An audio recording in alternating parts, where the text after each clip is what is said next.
Starting your credit repair business, tip number 4. Now, this one might sound cliche, but it's a fact.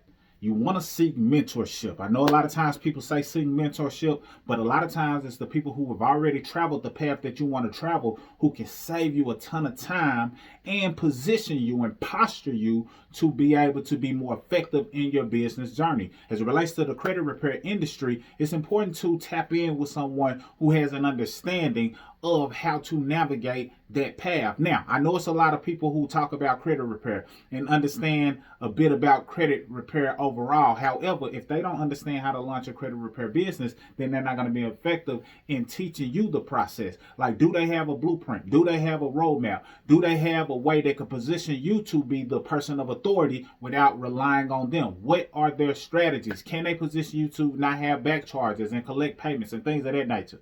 I got a blueprint. If you want access, click the link below. Stay tuned for more tips.